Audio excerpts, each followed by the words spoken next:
El PSOE se alía con el PP y nos han estado diciendo durante 3 años que son enemigos de los derechos de las... También hay una pregunta que me resulta curiosa. ¿No se leyeron la ley antes de aprobarla? Porque es que todos estábamos de acuerdo. Es decir, la mayoría fue abrumadora. La siguiente pregunta es: ¿el grupo del gobierno mayoritario es consciente de verdad de lo que está haciendo en términos políticos? Es decir, el PSOE se alía con el PP y nos han estado diciendo durante 3 años que son enemigos de los derechos de las mujeres para modificar una ley impulsada por una ministra de su gobierno, de Unidas Podemos. Oigan, yo sé poco de política, porque solo hace 35 años que me dedico a ella, pero vaya, que no está dentro de los estándares comunes y que no es una prueba de lealtad, de buen gobierno, de respeto a lo que impulsó esa ley, a mí me parece más que evidente. Y por tanto la pregunta es: ¿ustedes son conscientes de lo que están haciendo? 3 años machacando con que el PP es antifeminista y ahora les compran la reforma. Otra gran mentira: el Código Penal, señores, es técnico, no tiene ideología. O sea, resulta que el máximo instrumento de fijación de qué comportamientos son o no sancionables y a cuáles penamos no es político, oigan, es puramente técnico. Hombre, por favor, los insultos a la inteligencia en esta Cámara empiezan a ser ya demasiado reiterados. Es evidente que es un tema de política penal y por tanto un tema ideológico. ¿El Código Penal es de derechas o es de izquierdas? Y les diré una cosa: lo más de izquierdas es su ausencia, porque querría decir que no es necesario. Del mismo modo que debemos entender las penas enfocadas, sobre todo las de prisión, a la rehabilitación. Hace mucho tiempo que dejamos de entender la prisión y las penas privativas de libertad como retributivas. Hace mucho tiempo que los conceptos de previsión general y especial son los que guían las penas de prisión. Pero bueno, dicho todo esto, que es de un cierto calado político, creo, vamos a lo que es realmente importante. Esta ley se hizo, entre otras cosas, porque el 92% de las agresiones quedan impunes y porque de las que se denuncian, una gran parte sobreseídas. Se cierran. Lo que queríamos explicar a las mujeres es que el Estado cambiaba su manera de entender la relación y la libertad sexual de las mujeres y se ponía de su parte y comprendía que cualquier acción contra la libertad sexual de una mujer no era un abuso, era una agresión. Y luego hacíamos una horquilla de penas para efectivamente valorar la gravedad de esa agresión. Esa era la intención. Decir, mujeres, vuestra libertad es sagrada también en lo sexual. Y el Estado que acompaña esta visión será un aliado en la reparación, si es que habéis sido víctimas, porque estoy harta de oír hablar de mujeres víctimas, también se lo diré. Estamos haciendo una imagen colectiva que no nos ayuda. Y por otra parte, vamos a iniciar procesos de prevención, de recuperación y de no revictimización. Con esa proposición, creo que han vuelto a enviar el mensaje antiguo. Estábamos bien como estábamos. Vuelvan ustedes a pensar que si no encuentran la necesaria legitimación de esa vulneración en los tribunales, es porque ustedes se han equivocado. 24 horas, 24 horas. Defensa de un famoso futbolista. Es que no dijo que no. Ya volvemos a estar ahí. Léanse, por favor, léanse los criterios del Ministerio Fiscal, porque explican la diferencia entre el consentimiento, entre el modelo de consentimiento positivo y el negativo. Optamos por el consentimiento positivo. No tienes que decir que no para que sea una agresión. No tienes que decirlo, no tienen que matarte, no tienen que hacerte mucho daño.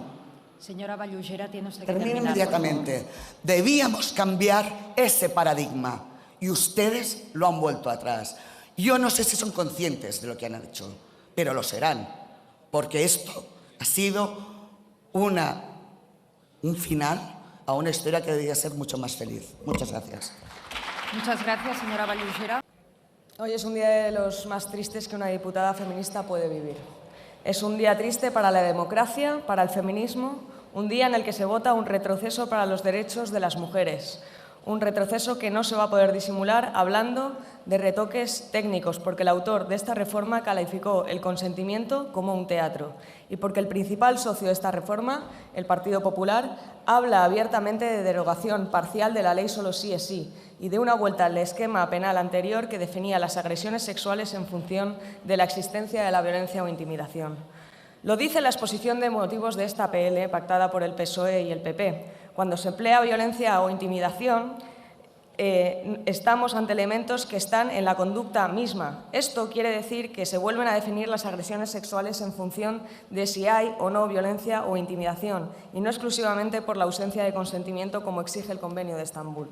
Lo que se vota hoy, señorías, es una vuelta atrás respecto a la conquista que ha supuesto la centralidad del consentimiento en el Código Penal, por demanda de las feministas que llenaron las calles diciendo que solo sí era sí.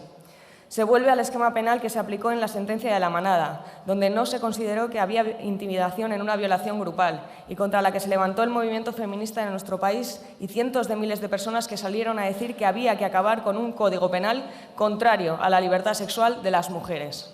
Hoy se recorta nuestra libertad sexual.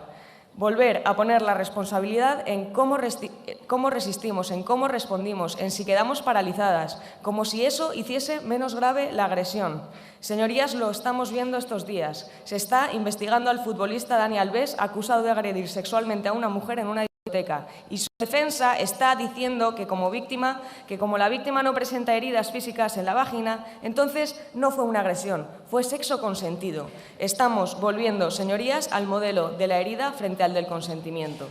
Y, por cierto, señorías, no es cierto que sea fácil probar la violencia en una agresión sexual, que con una herida basta. La inmensa mayoría de las mujeres que denuncian, de hecho, no pueden demostrar esa violencia. Es incomprensible, es inexplicable que ante la necesidad de dar respuesta a las víctimas y a la sociedad ante las decisiones judiciales de rebajas de penas a agresiones sexuales, el PSOE decida pactar con el PP, que ha votado en contra de todos los avances en derechos de las mujeres, en lugar de pactar con la mayoría feminista de investidura, que ha hecho decenas de propuestas para intentar llegar a un acuerdo.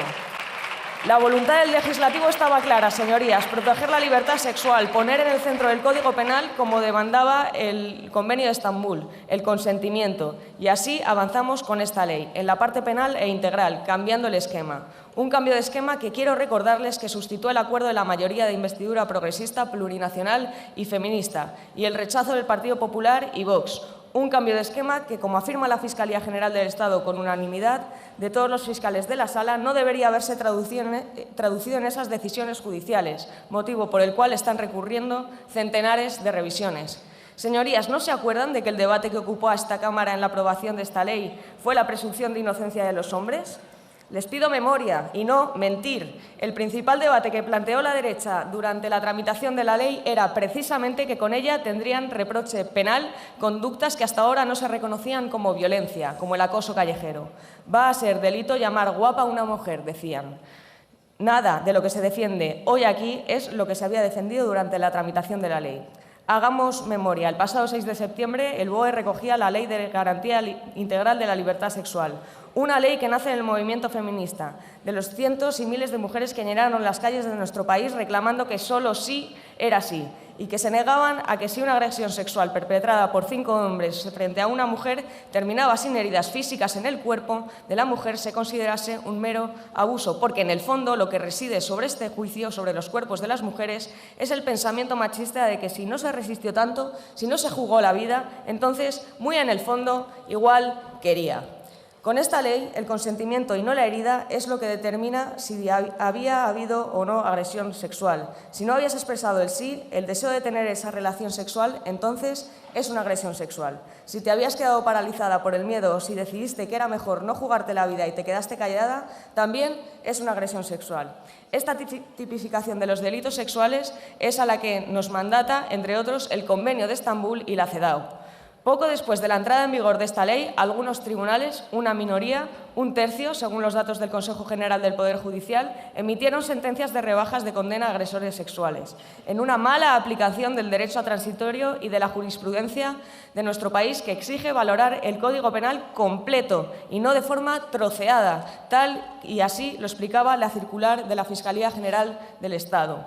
Quiero recordar que con la aprobación de la Ley de Violencia de Género también se produjo una reacción desde determinados sectores del Poder Judicial. Hubo casi 200 cuestiones de inconstitucionalidad planteadas por los jueces de este país y aumentaron un 158% los sobreseimientos. Hablamos de cientos de mujeres que quedaron durante años sin la adecuada protección del Estado. Como decía la ministra de Igualdad, Viviana Aido, 4 años después de la aplicación de la norma, exigiendo a jueces que aplicasen la ley, una vez declarada su plena constitucionalidad por el Tribunal Constitucional, para no seguir dejando desprotegidas a esas mujeres.